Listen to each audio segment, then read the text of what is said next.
Cyber സെക്യൂരിറ്റിയെക്കുറിച്ചുള്ള മറ്റൊരു പോഡ്കാസ്റ്റിലേക്ക് എല്ലാവർക്കും സ്വാഗതം. ഇന്ന് നമ്മൾ പ്രധാനമായും സംസാരിക്കുന്നത് രണ്ട് സംഗതികളെക്കുറിച്ചാണ്: end point detection and response system അഥവാ EDR ആൻഡ് ആൻറ്റിവൈറസ്.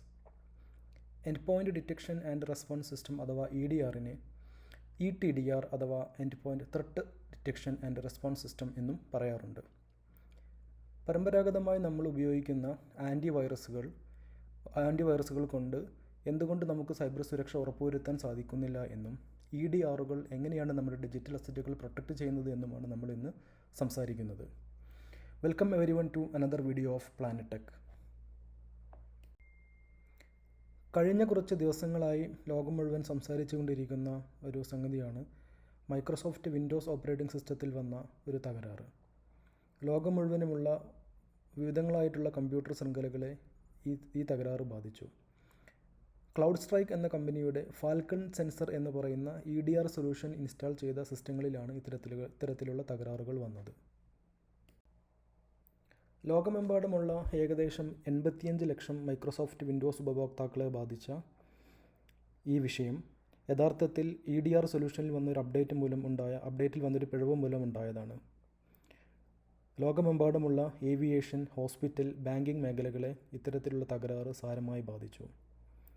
നമ്മുടെ കമ്പ്യൂട്ടറുകളുടെ സൈബർ സുരക്ഷ ഉറപ്പുവരുത്തുന്നതിനായി നമ്മൾ ഇൻസ്റ്റാൾ ചെയ്തിട്ടുള്ള EDR സൊല്യൂഷനിൽ വന്ന ചെറിയൊരു പിഴവാണ്, അതിൻ്റെ അപ്ഡേറ്റിൽ വന്ന ചെറിയൊരു പിഴവാണ് ഇത്തരത്തിൽ ലോകവ്യാപകമായി പല സിസ്റ്റങ്ങളെയും തകരാറിലാക്കുന്ന ഈ ഒരു അവസ്ഥയിലേക്ക് എത്തിച്ചത്. എന്തിനാണ് നമ്മൾ EDRകൾ ഉപയോഗിക്കുന്നത്? നമ്മുടെ പരമ്പരാഗതമായ വൈറസുകൾ കൊണ്ട് എന്തുകൊണ്ട് നമുക്ക് സൈബർ സുരക്ഷ ഉറപ്പുവരുത്താൻ സാധിക്കുന്നില്ല? EDRകൾ എങ്ങനെയാണ് നമ്മുടെ ഡിജിറ്റൽ അസറ്റുകളെ പ്രൊട്ടക്റ്റ് ചെയ്യുന്നത്? നമുക്ക് പരിശോധിക്കാം. 1970കളുടെ തുടക്കത്തിലാണ് ലോകത്ത് പേഴ്സണൽ കമ്പ്യൂട്ടർ യുഗം ആരംഭിക്കുന്നത്. 1971 ഇൻ്റൽ പുറത്തിറക്കിയ ഇൻ്റൽ 4004 ആണ് വ്യാവസായിക അടിസ്ഥാനത്തിൽ നിർമ്മിച്ച ആദ്യത്തെ മൈക്രോ പ്രോസസ്സർ. 1975 പുറത്തിറക്കിയ അൾട്ടയർ 8800 എന്ന് പറയുന്ന കമ്പ്യൂട്ടറാണ് ലോകത്തിലെ ആദ്യത്തെ പേഴ്സണൽ കമ്പ്യൂട്ടറായിട്ട് അറിയപ്പെടുന്നത്. 1977 ആപ്പിൾ സ്ഥാപകനായ സ്റ്റീവ് ജോബ്സും സ്റ്റീവ് വോസ്നിയാക്കും ചേർന്ന് പുറത്തിറക്കിയ ആപ്പിൾ II എന്ന് പറയുന്ന കമ്പ്യൂട്ടറാണ് അക്കാലത്തെ വിജയകരമായ ഒരു personal computer. Colour graphics support കൊണ്ടും എക്സ്പാൻഷൻ സ്ലോട്ടുകൾ കൊണ്ടും ഒരു പുതിയ കമ്പ്യൂട്ടിംഗ് അനുഭവം നൽകുകയായിരുന്നു ആപ്പിൾ II. 1981 ടെക്നോളജി ഭീമന്മാരായ IBM പേഴ്സണൽ കമ്പ്യൂട്ടർ ഇൻഡസ്ട്രിയിലേക്ക് പ്രവേശിക്കുകയും ഓപ്പൺ സിസ്റ്റം ആർക്കിടെക്ചർ കൊണ്ടും എക്സ്റ്റെൻസീവ് സോഫ്റ്റ്വെയർ സപ്പോർട്ട് കൊണ്ടും അവർ പുറത്തിറക്കിയ IBM PC home and business computer രംഗത്ത് ഒരു പുതിയ സ്റ്റാൻഡേർഡ് സെറ്റ് ചെയ്തു. 1970കളിലും 80കളിലുമായി ലോകത്ത് കമ്പ്യൂട്ടർ വൽക്കരണം വ്യാപകമാകാൻ തുടങ്ങി. നമ്മുടെ ദൈനംദിന ജീവിതത്തെ ബാധിക്കുന്ന പല മേഖലകളിലേക്കും കമ്പ്യൂട്ടർ വൽക്കരണം കടന്നു വന്നു. ഉദാഹരണമായി ഹോസ്പിറ്റൽ, ബാങ്കിംഗ്, ടെലികോം, ചെറിയ ഇൻഡസ്ട്രികൾ എന്നിവയിലെല്ലാം കമ്പ്യൂട്ടർ വൽക്കരണം വ്യാപകമായി വന്നു. കമ്പ്യൂട്ടർ സിസ്റ്റത്തെ തകരാറിലാക്കുന്ന ഏതൊരു കാര്യവും മനുഷ്യജീവിതത്തെ കൂടി നിശ്ചലമാക്കുന്ന നിലയിലേക്ക് കാര്യങ്ങൾ എത്തിത്തുടങ്ങി.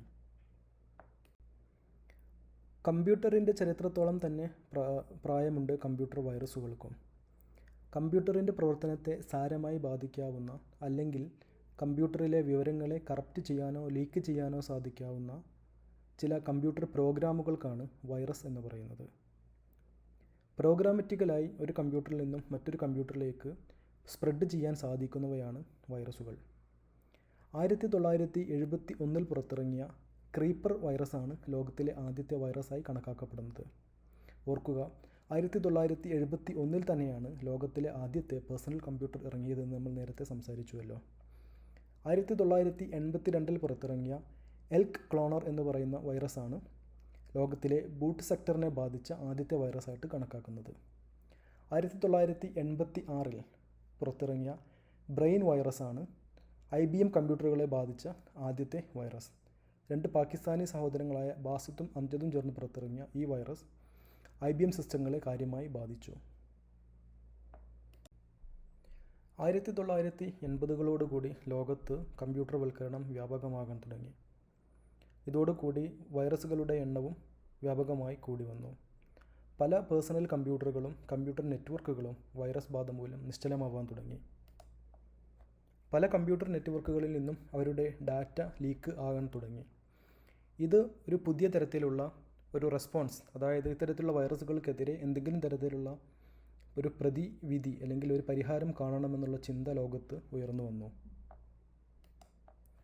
ഫ്ലോപ്പി ഡിസ്കുകൾ വഴിയും ബുള്ളറ്റിൻ ബോർഡ് സിസ്റ്റം അഥവാ BBS എന്ന് പറയുന്ന ഓൺലൈൻ യൂസർ ഗ്രൂപ്പുകൾ വഴിയുമാണ് ലോകത്ത് ആദ്യകാലങ്ങളിൽ വൈറസുകൾ പ്രചരിപ്പിച്ചത്.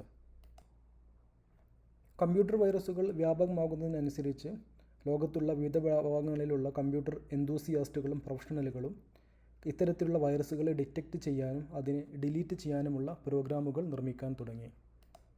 ഇതിനെയാണ് ഏർലി ഡിറ്റക്ഷൻ ടൂൾസ് എന്ന് പറയുന്നത്. 1987 ജോൺ മാക്കഫി അസോസിയേറ്റ്സ് എന്ന പേരിൽ ഒരു സ്ഥാപനം സൃഷ്ടിക്കുകയും വൈറസ് സ്കാൻ എന്ന പേരിൽ ലോകത്തിലെ ആദ്യത്തെ കൊമേഴ്ഷ്യൽ ആൻറ്റിവൈറസ് സൊല്യൂഷൻ പുറത്തിറക്കുകയും ചെയ്തു.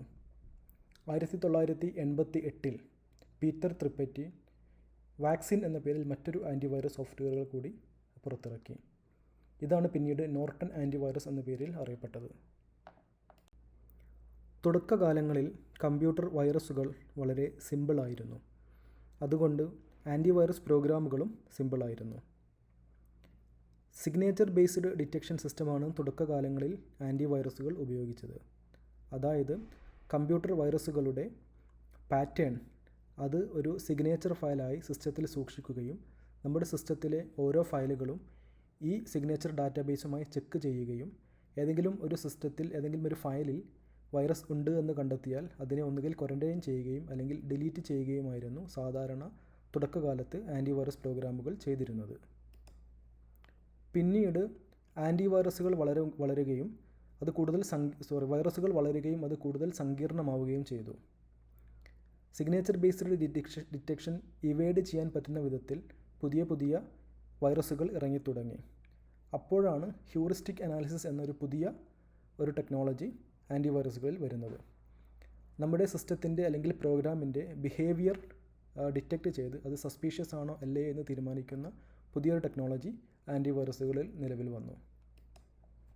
പക്ഷേ ഇത്തരത്തിലുള്ള വൈറസുകളെല്ലാം തന്നെ നമ്മുടെ സിസ്റ്റത്തിലേക്ക് എത്തിയ ശേഷമാണ് നമ്മൾ അതിനെ ഡിറ്റക്റ്റ് ചെയ്യുന്നത്. ഈ ഒരു സമയത്താണ് റിയൽ ടൈമായിട്ട് സിസ്റ്റത്തിലേക്ക് വരുന്ന ഫയലുകൾ നിരീക്ഷിക്കാനും അതിനെ സ്കാൻ ചെയ്യാനും അതിനനുസരിച്ച് ആക്ഷനുകൾ എടുക്കാനുമുള്ള ഒരു പുതിയ technology real time protection system ആൻറ്റിവൈറസുകളിൽ നിലവിൽ വരുന്നത്. എന്താണ് സിഗ്നേച്ചർ ബേസ്ഡ് ഡിറ്റക്ഷൻ? ആൻറ്റിവൈറസ് സോഫ്റ്റ്വെയറുകൾക്കുള്ളിൽ ഒരു ഡാറ്റാബേസ്, അതായത് നോൺ വൈറസുകളുടെ ഒരു സിഗ്നേച്ചർ ഡാറ്റാബേസ് നമ്മുടെ ആൻറ്റിവൈറസ് സോഫ്റ്റ്വെയറുകൾക്കുള്ളിൽ സൂക്ഷിക്കും. എന്നിട്ട് നമ്മുടെ സിസ്റ്റത്തിലെ ഫയലുകളെ ഈ ഡാറ്റാബേസിനെതിരെ സ്കാൻ ചെയ്യും. ഏതെങ്കിലും ഒരു ഫയലിൽ ഈ ഡാറ്റാബേസിലുള്ള ഒരു നോൺ വൈറസ് സിഗ്നേച്ചറുമായി മാച്ച് ആകുന്നുണ്ട് എങ്കിൽ ആ ഫയലിനെ ഒന്നുകിൽ ക്വാറന്റൈൻ ചെയ്യും അല്ലെങ്കിൽ അതിനെ ഡിലീറ്റ് ചെയ്യും. ഇങ്ങനെയാണ് signature based detection system work ചെയ്യുന്നത്. Heuristic analysis. Signature based detection കൊണ്ട് കണ്ടുപിടിക്കാൻ പറ്റാത്ത വൈറസുകളെ സോഫ്റ്റ്വെയറുകളുടെ ബിഹേവിയറൽ പാറ്റേൺ ഡിറ്റക്റ്റ് ചെയ്ത് ആ പ്രോഗ്രാം സസ്പീഷ്യസ് ആണോ അല്ലേ എന്ന് തീരുമാനിക്കുന്ന പുതിയൊരു അനാലിസിസാണ് ഹ്യൂറിസ്റ്റിക് അനാലിസിസ് എന്ന് പറയുന്നത്. ഇത്തരത്തിൽ അൺനോൺ ആയിട്ടുള്ള പ്രീവിയസ്ലി സിഗ്നേച്ചർ കണ്ടുപിടിക്കപ്പെടാത്ത വൈറസുകൾ പോലും അതിൻ്റെ ബിഹേവിയർ ഡിറ്റക്റ്റ് ചെയ്തുകൊണ്ട് അത് സസ്പീഷ്യസ് ആണോ അല്ലേ എന്ന് മനസ്സിലാക്കാൻ ആൻറ്റിവൈറസ് സോഫ്റ്റ്വെയറുകൾക്ക് സാധിക്കുന്നു.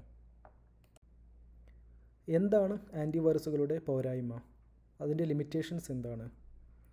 ആൻറ്റിവൈറസുകൾ പ്രധാനമായിട്ടും അത് റിലേ ചെയ്യുന്നത് വൈറസ് സിഗ്നേച്ചർ ബേസ്ഡ് ഡിറ്റക്ഷനെയാണ്. അതായത് ലോകത്ത് എവിടെയെങ്കിലും കണ്ടെത്തിയ വൈറസിൻ്റെ സിഗ്നേച്ചറാണ് നമ്മുടെ ഡാറ്റാബേസിൽ അപ്ഡേറ്റ് ആയിക്കൊണ്ടിരിക്കുന്നത്.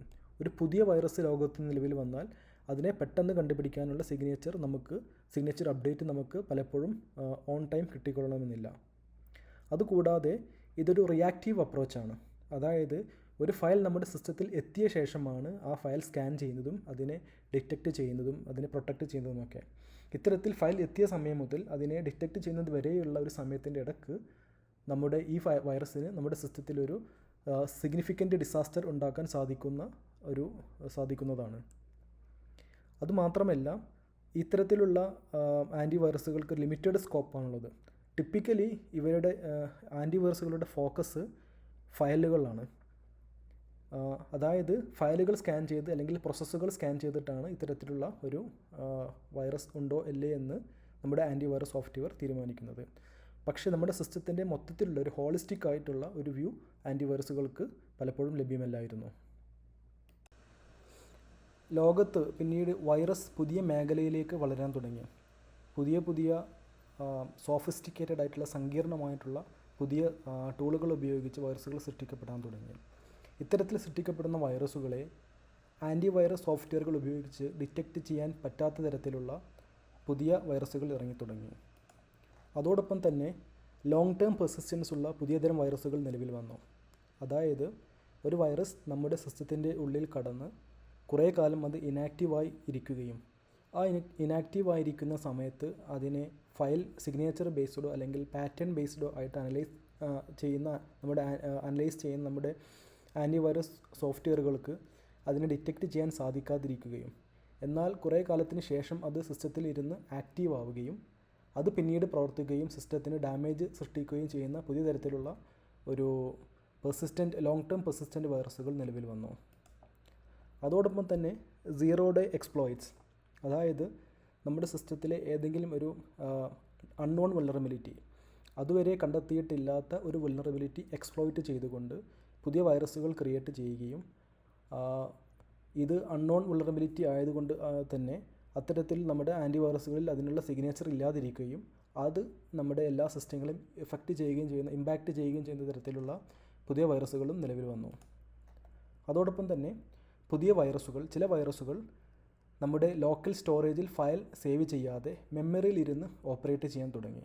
അതായത് വർഷങ്ങളോളം റീസ്റ്റാർട്ട് ചെയ്യപ്പെടാതിരിക്കുന്ന നമ്മുടെ കമ്പ്യൂട്ടറിൻ്റെ മെമ്മറിയിലേക്ക് ഈ വൈറസ് വരികയും എന്നിട്ട് അത് വൈറസ് ഒരു തരത്തിലുള്ള ഡാറ്റയും നമ്മുടെ ലോക്കൽ സ്റ്റോറേജിൽ റൈറ്റ് ചെയ്യാതിരിക്കുകയും എന്നാൽ അത് മെമ്മറിയിൽ ഇരുന്നു കൊണ്ട് ഓപ്പറേറ്റ് ചെയ്യുകയും ചെയ്യുന്ന പലതരത്തിലുള്ള സങ്കീർണമായ വൈറസുകളും നിലവിൽ വന്നു. ഇവിടെയാണ് ഒരു പുതിയ ടെക്നോളജി, അതായത് നമ്മുടെ സിസ്റ്റത്തിനെ ഹോളിസ്റ്റിക്കായിട്ട് മോണിറ്റർ ചെയ്യാൻ പറ്റുന്ന ഒരു പുതിയ ടെക്നോളജിയുടെ ഒരു ആവശ്യകത ഉയർന്നു വന്നത്. അവിടെയാണ് EDR അഥവാ end point detection and response system നിലവിൽ വരുന്നത്. EDRകൾ നമ്മുടെ സിസ്റ്റത്തിൻ്റെ ഫയലുകളും പ്രോസസ് ഡാറ്റയും മോണിറ്റർ ചെയ്യുന്നതിന് പുറമെ നമ്മുടെ network activity, process activity, memory activity എന്നിവ മോണിറ്റർ ചെയ്യുകയും അതോടൊപ്പം തന്നെ നമ്മളുടെ സിസ്റ്റത്തിലെ ലോഗുകളും മറ്റ് സെക്യൂരിറ്റി ടെലിമെട്രികളും കളക്ട് ചെയ്യുകയും അതിനെ ഒരു സെൻട്രൽ സിസ്റ്റത്തിലേക്ക് അയക്കുകയും അവിടെ ഇരുന്നു കൊണ്ട് ആ സെൻട്രൽ സിസ്റ്റം അതിനെ അനലൈസ് ചെയ്യുകയും എന്നിട്ട് ആ അനാലിസിസിൻ്റെ ഭാഗമായി എടുക്കുന്ന തീരുമാനങ്ങൾ നമ്മുടെ സിസ്റ്റത്തിലേക്ക് തിരിച്ച് അയക്കുകയും അതിനെ ബേസ് ചെയ്തുകൊണ്ട് നമ്മുടെ ചില ഫയലുകളോ ചില പ്രോസസ്സുകളോ സ്റ്റോപ്പ് ചെയ്യാനും സാധിക്കുന്ന തരത്തിലുള്ള ഒരു സിസ്റ്റം ഉണ്ടാകേണ്ട ഒരാവശ്യകത നിലവിൽ വന്നു. ഇതിനെയാണ് EDR എന്ന് പറയുന്നത്. EDRന് പ്രധാനമായും 3 കോമ്പോണൻ്റാണുള്ളത്. 1 data collection, 2 data analysis, 3 response capabilities. എന്താണ് ഡാറ്റ കളക്ഷൻ? എങ്ങനെയാണ് ഡാറ്റ കളക്ഷൻ നടക്കുന്നത്? EDR ഏജൻറ്റ്, നമ്മുടെ ഏത് EDR സൊല്യൂഷനാണ് നമ്മൾ ഉപയോഗിക്കുന്നത്, ആ സൊല്യൂഷൻ്റെ EDR ഏജൻറ്റ് നമ്മുടെ എൻഡ് പോയിൻറ്റുകളിൽ നമ്മൾ ഇൻസ്റ്റാൾ ചെയ്യും. ഉദാഹരണത്തിന് നമ്മുടെ ലാപ്ടോപ്പുകൾ, നമ്മുടെ സെർവർ കമ്പ്യൂട്ടറുകൾ, നമ്മുടെ മൊബൈൽ ഫോൺ എന്നിവയിൽ നമുക്ക് EDR ഏജൻറ്റ് ഇൻസ്റ്റാൾ ചെയ്യാം. ഇത്തരത്തിൽ ഇൻസ്റ്റാൾ ചെയ്തിരിക്കുന്ന EDR ഏജൻറ്റ് നമ്മുടെ സിസ്റ്റത്തിലെ ഡാറ്റ, നമ്മുടെ സിസ്റ്റത്തിലെ ലോഗുകളും മറ്റ് സെക്യൂരിറ്റി മെട്രിക്സുകളും നിരന്തരമായി മോണിറ്റർ ചെയ്യുകയും അവ ഒരു സെൻട്രൽ EDR സിസ്റ്റത്തിലേക്ക് ഈ ഡാറ്റ അയക്കുകയും ചെയ്യുന്നു. Data analysis. ഈ കളക്ട് ചെയ്ത ഡാറ്റ EDR സിസ്റ്റം അനലൈസ് ചെയ്ത് അതിൽ എന്തെങ്കിലും തരത്തിലുള്ള ബിഹേവിയറൽ ചേഞ്ചോ സസ്പീഷ്യസ് ആക്ടിവിറ്റിയോ മറ്റ് നോൺ വൾനറബിലിറ്റിയുടെ പാറ്റേൺ മാച്ച് ഉണ്ടോ എന്ന് അത് അനലൈസ് ചെയ്യുന്നു. മൂന്നാമത്തെ കോമ്പോണൻ്റാണ് response capabilities.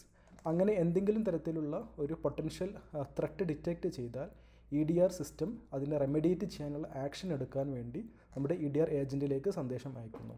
EDR agent EDR data അനാലിസിസിൻ്റെ റിപ്പോർട്ട് അനുസരിച്ച് ഒന്നുകിൽ ആ പ്രോസസ്സ് ടെർമിനേറ്റ് ചെയ്യുകയോ അല്ലെങ്കിൽ ആ ഫയൽ ഡിലീറ്റ് ചെയ്യുകയോ ചെയ്യുന്നു.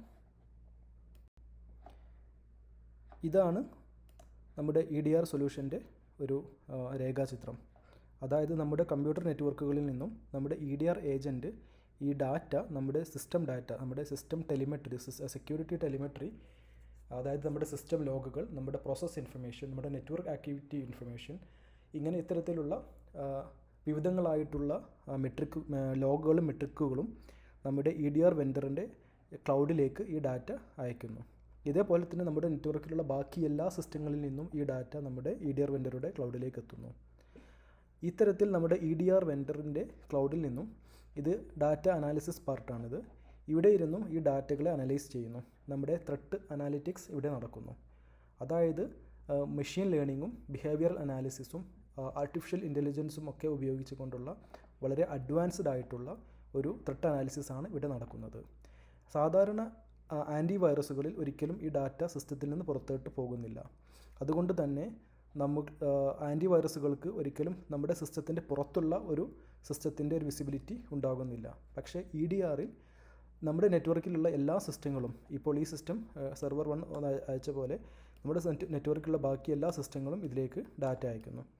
അപ്പോൾ ഒരേ സമയം പല സെർവറുകളിൽ നിന്നും പല സിസ്റ്റങ്ങളിൽ നിന്നും ഡാറ്റ നമ്മുടെ EDR വെൻഡറിൻ്റെ ക്ലൗഡിലേക്ക് എത്തുകയും എന്നിട്ട് ഇതിനെ മൊത്തത്തിൽ ഒരു കൊറിലേറ്റ് ചെയ്ത ഒരു അനാലിസിസ്, മെഷീൻ ലേണിങ്ങും ആർട്ടിഫിഷ്യൽ ഇൻ്റലിജൻസും ഒക്കെ ഉപയോഗിച്ചുകൊണ്ട് ഒരു സങ്കീർണമായ അനാലിസിസ് ഇവിടെ നടത്തുന്നു.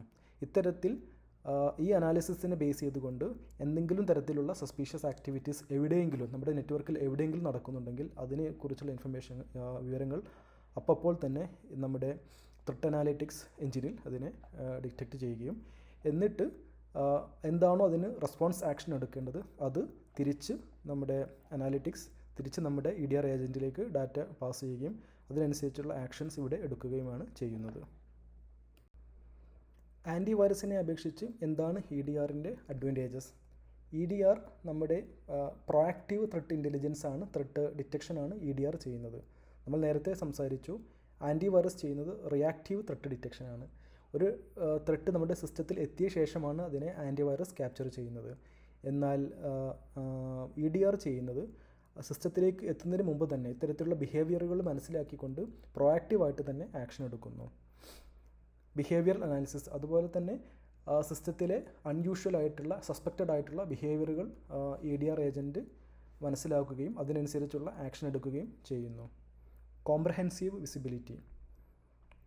EDR സിസ്റ്റത്തിന് നമ്മുടെ കമ്പ്യൂട്ടർ സംബന്ധമായിട്ടുള്ള മുഴുവൻ വിവരങ്ങളും, നമ്മുടെ കമ്പ്യൂട്ടർ ടെലിമെട്രി, നമ്മുടെ കമ്പ്യൂട്ടറിൻ്റെ സെക്യൂരിറ്റി ടെലിമെട്രി, അതായത് system logs, process information, memory information, file descriptors എന്നീ തുടങ്ങിയ കമ്പ്യൂട്ടറിൻ്റെ വൈറ്റലായിട്ടുള്ള എല്ലാ ഇൻഫർമേഷനുകളുടേക്കുള്ള ആക്സസും EDR ടൂളിന് ഉണ്ടായിരിക്കും. അതുകൊണ്ട് തന്നെ സിസ്റ്റത്തിൽ നടക്കുന്ന എല്ലാ ആക്ടിവിറ്റികളെ പറ്റിയുള്ള ഒരു കോംപ്രഹെൻസീവ് ആയിട്ടുള്ള ഒരു വിസിബിലിറ്റി നമ്മുടെ EDR ഏജൻറ്റിന്, EDR ടൂളിന് ഉണ്ടാകുന്നു. അതേപോലെ തന്നെ ഓട്ടോമേറ്റഡ് റെസ്പോൺസ്. ഇത്തരത്തിലുള്ള ഡാറ്റ, EDR അയക്കുന്ന ഡാറ്റ ത്രെട്ട് അനാലിസിസ് ടൂൾ അതിനെ അനലൈസ് ചെയ്യുകയും അതിനനുസരിച്ചിട്ടുള്ള റെസ്പോൺസ് അത് അവിടെ നിന്ന് ഇങ്ങോട്ടേക്ക് കൊടുക്കുകയും എന്നിട്ട് EDR ഏജൻറ്റ് അതിനനുസരിച്ചുള്ള ആക്ഷൻ എടുക്കുകയും സാധാരണ ചെയ്യുന്നത്. പരമ്പരാഗതമായി നമ്മൾ ഉപയോഗിച്ചിരിക്കുന്ന ആൻറ്റിവൈറസുകളിൽ നിന്നും ഈ EDRലേക്കുള്ള മാറ്റം നമ്മുടെ സെക്യൂരിറ്റി ലാൻഡ്സ്കേപ്പിൽ വന്ന മാറ്റത്തിനനുസരിച്ച് പുതിയ ആവശ്യങ്ങൾക്കനുസരിച്ച് പുതിയ ടെക്നോളജികൾ ഉണ്ടാവുകയാണ് ചെയ്തിട്ടുള്ളത്.